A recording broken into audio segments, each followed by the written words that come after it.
The Roman Empire, a civilization that once stretched from Britain to the Middle East, stood as a symbol of power, innovation, and culture. But what caused this empire to rise so dramatically, and more importantly, what led to its eventual downfall? Picture this: a small city-state founded by Romulus and Remus on the Tiber River. What started as a humble settlement in the 8th century BC transformed into a colossal empire dominating the Mediterranean. It wasn't just the strength of its legions that made Rome powerful, but also its political innovations and military strategies. At the heart of Rome's rise were figures like Julius Caesar, who expanded the empire into Gaul and beyond. Caesar's brilliance wasn't only in battle, he forged political alliances and inspired loyalty from his soldiers. His assassination in 44 BC triggered a power struggle that ultimately led to the rise of Augustus, the first emperor. Augustus stabilized the empire after years of civil war and ushered in the Pax Romana, a period of peace and prosperity. However, by the 2nd century AD, cracks began to appear.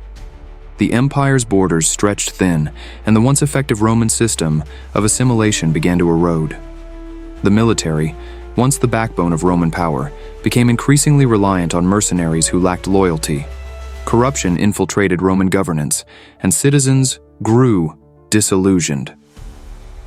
In the 3rd century AD, the empire was plunged into a series of crises: invasions from barbarian tribes, economic instability, and a rapid turnover of emperors.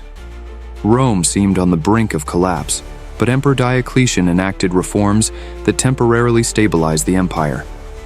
Diocletian divided the empire into 2 parts, making it more manageable and halting some of its decline. But by the 4th century, the Western Roman Empire was crumbling.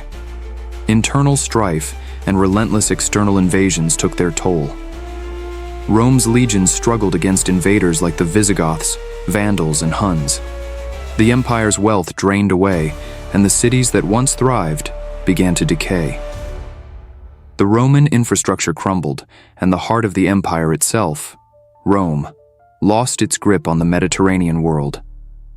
In 476 AD, the Western Roman Empire ceased to exist. The city of Rome was sacked by the Germanic chieftain Odoacer, marking the final collapse of a once great empire. Yet, the Eastern Roman Empire, or Byzantine Empire, continued to preserve Roman culture for nearly another 1,000 years. What caused the fall of Rome? Was it the empire's overextension, internal corruption, or relentless invasions? Likely, it was a combination of all these factors, compounded by the changing nature of warfare.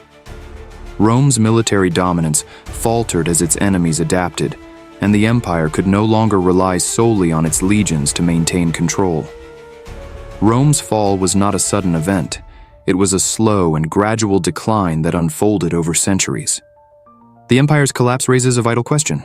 How could a civilization that once conquered the known world, that brought civilization to Europe, Africa, and Asia, collapse so completely? Despite its fall, Rome's legacy didn't disappear. Roman law, military strategies, and governance principles continue to influence the modern world. Roman architecture, philosophy, and culture left an indelible mark on Western civilization. While the empire may have fallen, its spirit endured. The fall of Rome serves as a powerful lesson. No empire, no matter how mighty, is immune to decline. Whether from internal decay, external pressures, or an inability to adapt to changing circumstances, even the greatest empires are vulnerable. Yet, the story of Rome is also one of resilience. Though the empire crumbled, its influence remains, shaping the world we live in today. As we reflect on the rise and fall of Rome, we are reminded of a timeless question. Could history repeat itself? Could our modern civilization follow the same path as Rome? The rise and fall of the Roman Empire is not just a historical narrative. It's a cautionary tale that continues to resonate with us, offering insights into the fragility of even the greatest empires.